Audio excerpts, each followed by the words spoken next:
I am Dr. Meenu Batra Parshuram, fetal medicine consultant from Saimar Hospital, Cochin, Kerala.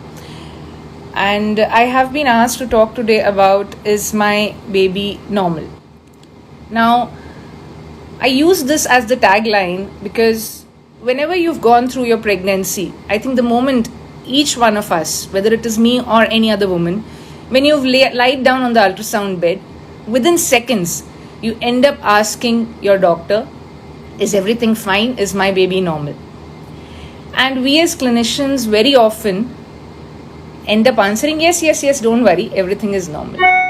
But a very important point that we need to notice here is the difference that we have in the perception of this word normal. For a patient, when she asks you that the baby is normal, she's probably intending that her baby is gonna be first in class as he or she grows up, is probably gonna be the best swimmer, be best in cricket, be best in everything that he or she does in the world. But when we use this word normal, we have to be very clear that we are not intending all those things when we use the word normal. When we do a scan and tell you that the baby is normal, what we are trying to imply is that the baby is structurally normal. So when I do a scan for your baby, I would never be able to tell you what is the mental IQ, what is the hearing capability, how much urine the baby is going to pass, at what speed your baby would be able to run if the baby is actually going to participate in a marathon tomorrow when he or she grows big. I am only going to talk about the fact that I can see that the baby has got all the 4 limbs, all the structures, all the organs have actually developed normal. So that clarity in perception when you talk to your patients, or as a patient when you ask your clinician, is very important. Now, whenever I look at the ultrasound probe, I always feel that it is actually a magic wand which gives you an opportunity to look at your baby when it is inside you. Otherwise, if you look today, there is no other way you can look at your baby unless and until you deliver the baby out. And there are various forms. You've heard about 2D ultrasound, you've heard about 3D ultrasound, you've heard about 4D ultrasound. What is all that? So I'll just show you a few pictures. Now, this what you see is actually what the baby looks like on a 2D ultrasound. I know most of us are not understanding. This is actually a face of the baby. But then, if I show you this, a lot of you would agree that this is the face of the baby that you're seeing, right? So this is a 3D ultrasound image. The difference between these two being is that you have a perception of depth here. Whereas when we talk about 4D ultrasound, that is on the scan machine, I can show you the baby. If you're lucky enough, I can show you the baby yawning, smiling, looking at you, and so on. Now, once you're pregnant, the first ultrasound that you're going to have is, I think, a few weeks or a few days after your UPT is positive, around 6 to 7 weeks, where the doctor will do an ultrasound for you. Usually what they do is a transvaginal ultrasound and tell you that whether the baby's heart is beating or not, whether this fetus is inside the uterus or outside the uterus, which is very important for us to know. And after that, you have scans at 3 important critical periods. The first one is at your 3rd month. Then you have a scan at your 5th month. And this is followed by a growth scan between your 7 to 8 month of pregnancy. Now, whenever we do a scan, there are different aspects to it. With the scanning, you can do screening for your baby. Now, when we talk about screening can be one for chromosomal abnormalities and secondly for the structure of the baby. So when I talk about chromosomal abnormalities, the genetic abnormalities that we normally screen for are primarily Down syndrome, trisomy 13 and trisomy 18. I don't know how many of you have heard about Down syndrome, but I would just like to show you this photo. So a lot of us would have seen babies like these who have features like a Chinese person. No offense to anybody. It was also called as Mongolism previously. Now, Down syndrome is something which can affect any one of us during our pregnancy. So what happens in Down syndrome? Basically what happens is, now another black and white picture for all of you. If you look, this is the basic foundation of our genetic makeup, what we call as the karyotype, and it represents the different chromosomes that we see. So if you see, all the chromosomes are lying at different positions in pairs. You just see 2 at each position. But in Down syndrome, what happens is, on the 21st position, if you see here, instead of 2 chromosomes, you have 3. And that is why you use the term trisomy 21. Now, the problem with Down syndrome is that we cannot pick up on ultrasound. So now we have a chromosomal problem here, which can affect the baby of any mother during her pregnancy. And we know that it cannot be picked up on ultrasound.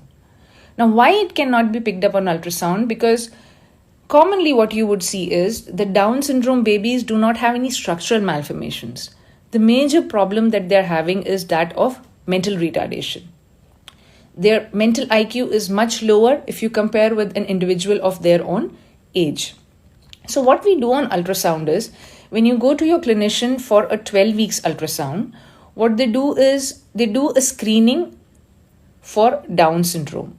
Now, to do that, they look at something called as the nuchal translucency, which is basically a fluid collection which is there behind the neck of the baby. All the babies, when you see them at 12 weeks, will have a certain amount of fluid collection behind the neck, which we call as the NT. A lot of us know it as NT scan also, the 12-month scan, the 12-week scan. So we measure the NT, and along with that, your blood is taken, which is sent to the lab, in which we look at 2 biochemical markers, which is beta HCG and PAP-A.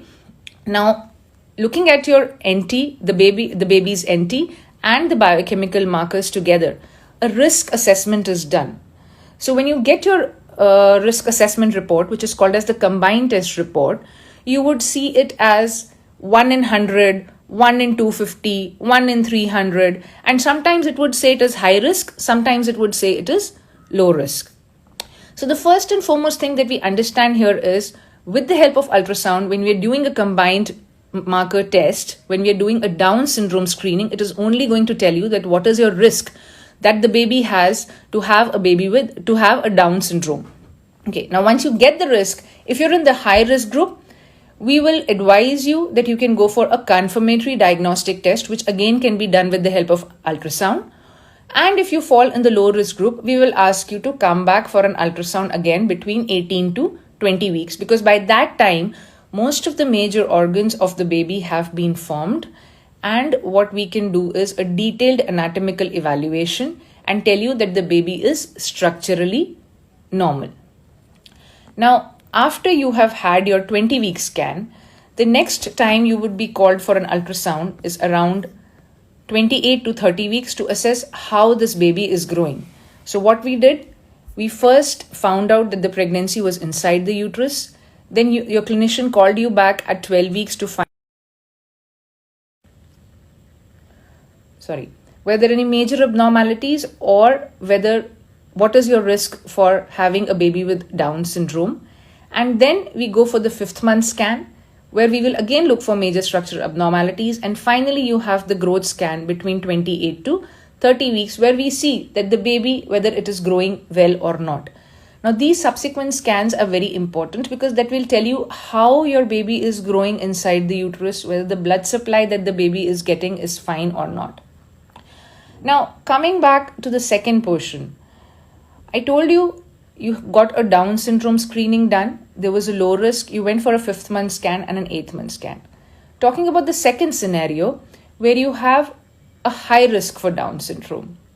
Now, most of the times it creates a lot of panic within us because we are worried. Obviously, it's our child, it's our baby. And when you see something that is showing a high risk, a blood test report which tells you that the risk is high, it creates a lot of uneasiness within you, and you want to find out whether the problem is there or not.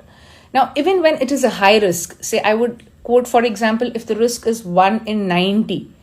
Now, to explain it in very simple terms, what it would tell you, say the risk is 1 in 200. In very simple terms, it would tell you that if you have 200 pregnant females of your same age, with the same diabetic status, same weight, there is only one woman who's going to have a baby with Down syndrome.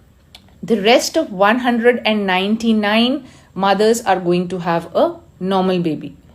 But the problem here is, I can only tell you that this is your risk, but I cannot tell you based on this risk that this one mother who is going to have a child with Down syndrome, whether it is you or somebody else.